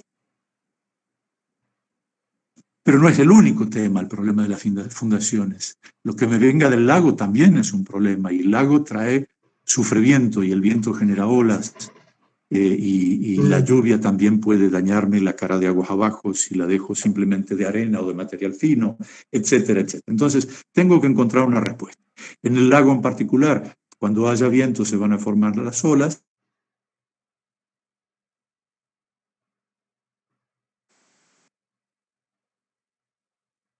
Ay, no. Se me corta de nuevo.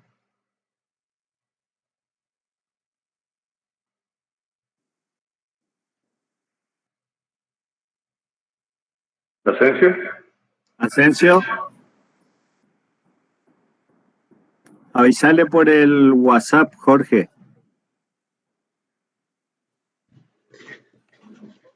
Sobre que está tremenda la clase. La olita que tenemos aquí cuando llega al talud. Cuando llega al talud se encuentra un plano inclinado y evidentemente va a trepar.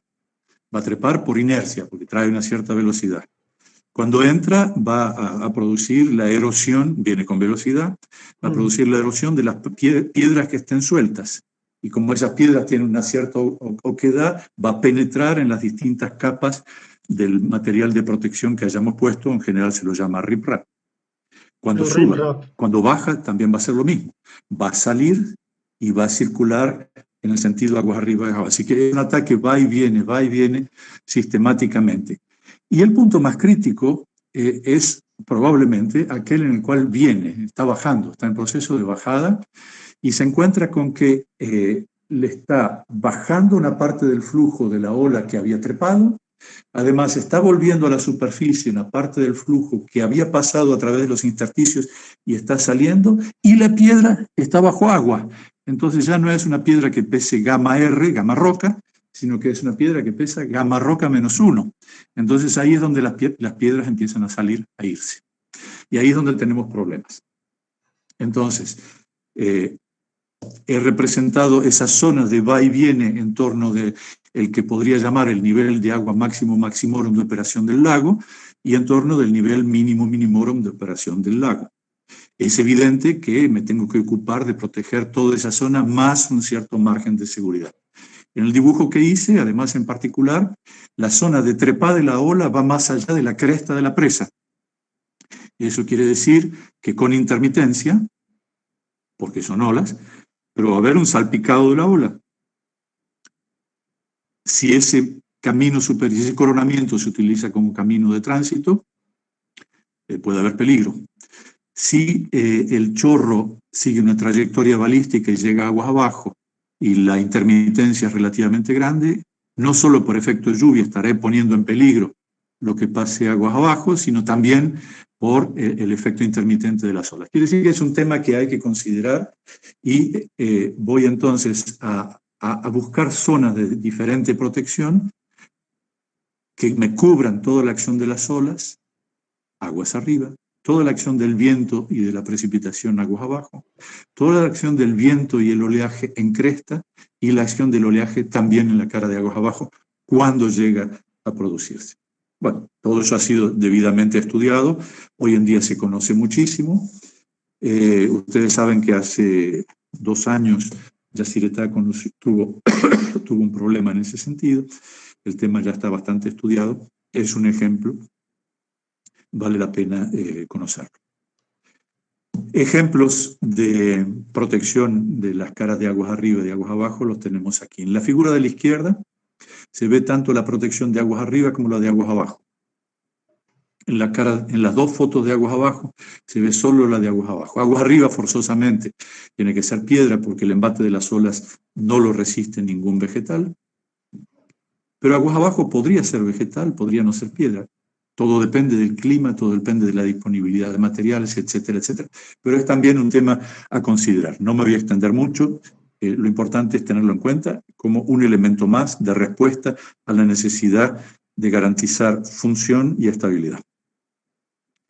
Pero la única solicitación no es la filtración, ni es el viento y las olas, también el sismo actúan. Entonces, si yo considerase mi presa como esa, en la cual tengo zonificación de colores en función de la calidad de los materiales, y si le impongo un acelerograma como el que está indicado, lo que va a ocurrir es que esa presa se va a deformar. Y para todos los que ya hicieron estabilidad en este sentido, va a haber muchos modos naturales de deformación, de los cuales he tomado los dos primeros. El modo número 1 y el modo número 2. El modo número 1 implica un movimiento horizontal de va y viene. El número 2, lo mismo pero en vertical. La componente vertical es sensiblemente más pequeña, menos de la mitad de la componente horizontal, entonces hay que tener en cuenta eso. ¿Qué debería hacer? Si yo ya llegué a un perfil interior de zonificación de mi presa, supongamos la que está dibujada aquí, ¿qué debería hacer yo para minimizar los daños que podría llegar a provocar un sismo como el que estoy representando, en el cual los modos me cantan precisamente lo que le va a ocurrir a esta presa? Yo ya he puesto enrocado arriba, enrocado abajo, más grueso, menos grueso, etcétera, etcétera. ¿Hay algo que se pueda cambiar? ¿Algo que yo pueda mejorar para que esto sea menos grave? ¿Puedo poner grandes bloques pensando que los grandes bloques van a mejorarme la cosa? No, cuidado, porque ustedes ven que lo que están indicando los modos número 1 y número 2, si además le dieran movimiento, verían que es como un latigazo, va y viene, sube y baja. Evidentemente, si hay movimiento, si hay va y viene, no me conviene poner mucha masa. Porque poner más masa en la parte alta empeora la cosa. Es como un látigo más pesado, más bravo. Pero en cambio sí, ya que hay movimiento, si no le añado más masa, tendría que seleccionar aquellos materiales que yo tenga que sean los más angulosos, que tengan las aristas más bravas, o que yo los diseñe de hormigón con aristas de modo que se encajen, se traben unos con otros, es decir, que tengan la mayor capacidad de fricción posible. Es decir, teniendo en cuenta que esto funciona como un latigazo, no conviene que le ponga más peso, más masa allá arriba, porque el látigo empeora su agresividad. En cambio, a igualdad de peso o de masa, conviene que yo ponga la piedra promedio, la reemplace por una piedra natural o artificial que tenga la mayor capacidad de fricción, porque es la capacidad de fricción la que va a frenar en el límite esos desplazamientos, limitar los daños que se lleguen a producir. Entonces, en una presita como la que dibujé en la sección media con la solicitación sísmica, que no es otra que la sección transversal de la presa de Rogún de 335 metros de altura, con 1.600 metros a la base. ¿Qué es lo que se ha hecho? Y se ha hecho un perfil semejante al que ya hemos estudiado para otras cosas, con una cierta inclinación, porque eso es favorable cuando hay sismo, etc. Pero hemos representado aquí con azul la zona donde se reemplazó la piedra promedio por las piedras con alta capacidad de fricción. Es decir, aquellas que no suman más peso, ya lo tienen, es suficiente, son bloques, pero que tienen la mayor o la mejor capacidad friccional posible, como para limitar todo lo que se pueda las consecuencias de ese latigazo de va y viene o de sub y baja que se produce, en particular con los modos 1 y 2 y con todos los demás que son combinaciones. De modo que, bueno, señores, el problema lo hemos estudiado ya, las filtraciones, el viento, la lluvia, las olas, el sismo, la fundación profunda o no muy profunda, mucho está hecho. Pero el problema no se acaba acá. Esta presa, sea cual fuere, con el intermedio de una zona luminar o sin ella, la tengo que apoyar en roca. Entonces, la pregunta que me voy a hacer es, ¿la permeabilidad del macizo rocoso es suficiente? ¿Está garantizada? ¿Es perenne? ¿Puede llevar a la estabilidad, sí o no? Porque me permito recordar que no son dos elementos independientes. Si hay mucha permeabilidad, la presión del lago va a entrar en los intersticios o las fisuras entre que existen siempre en la roca. Y si estaba en equilibrio cuando no había lago, ahora que tengo un lago y tengo más presión, podría no estar garantizado el equilibrio. Entonces es otro tema que se debe estudiar y que es inherente a cualquier presa, pero que es mucho más sensible en el caso de las presas de materiales sueltos. Entonces me voy a ocupar de ese tema. Estoy haciendo aquí una sección transversal típica de la sección genérica, de la sección transversal del río en la sección donde se implanta la presa. He representado el nivel medio del agua a lo largo del año. Evidentemente hay variaciones según que sea el periodo de crecidas o no, en más y en menos. Simplemente por una cuestión de simplicidad del dibujo, porque si no sale muy complejo, me limito a una sola, pero se podría aplicar el mismo concepto para las variaciones estacionales.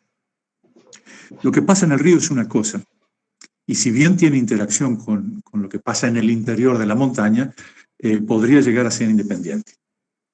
Porque la montaña está alimentada no por el río, está alimentada por las precipitaciones que se producen aguas arriba, que se infiltran en el macizo y drenan después hacia los costados según la geometría que tenga eso, si es una meseta, si es una cordillera, si es una plataforma. Entonces, el plano de agua en realidad no es un plano, sino es todo un perfil que termina drenando hacia las zonas bajas, drenando y decayendo el perfil hacia las zonas bajas de la presa. Aquí he imaginado tres perfiles, uno alto, uno medio y uno bajo. Entonces, supongamos tener una zona muy extensa hacia la izquierda, donde se encuentra un nivel final a distancia semi-horizontal o casi horizontal.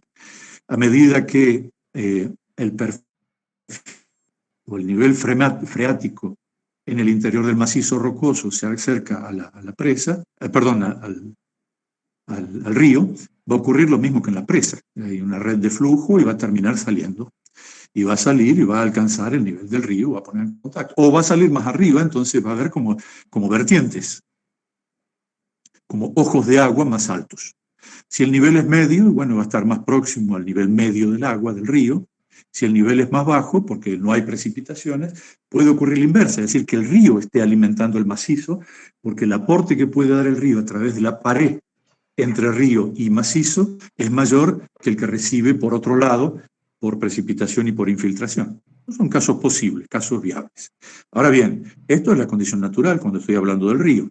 Pero si yo trato de pensar o imaginar lo que va a ocurrir cuando esté el lago y el pelo del agua suba al nivel que aparece a la derecha, veamos qué es lo que pasa.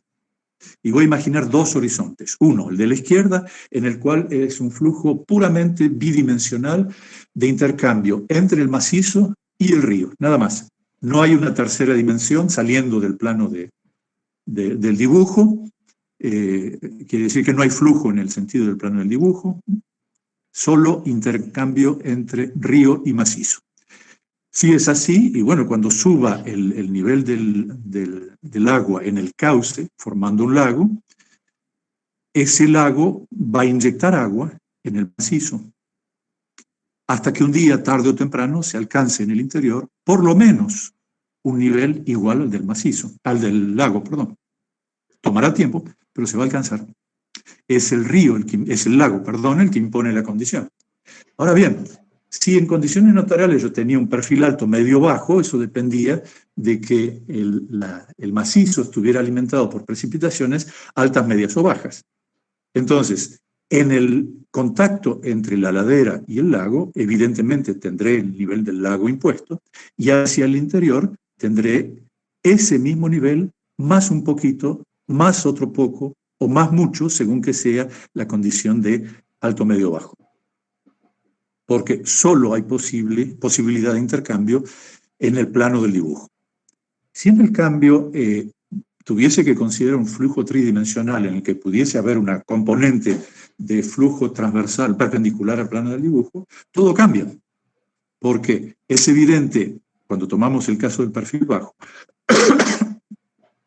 que hay flujo transversal, hay poca alimentación, entonces a cierta distancia el lago no tiene la capacidad de llenar todo el macizo, porque todo lo que parte de lo que aporte drena en el sentido perpendicular y se va a otro lugar.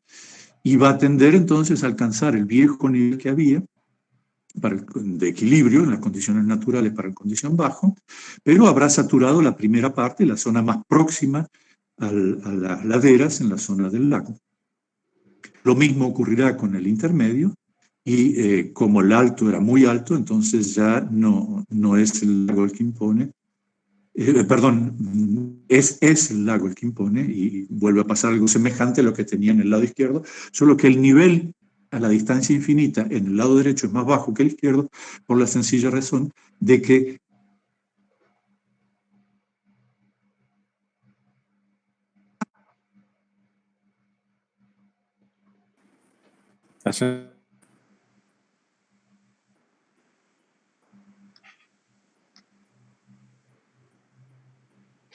Avísale por WhatsApp, Jorge, por favor.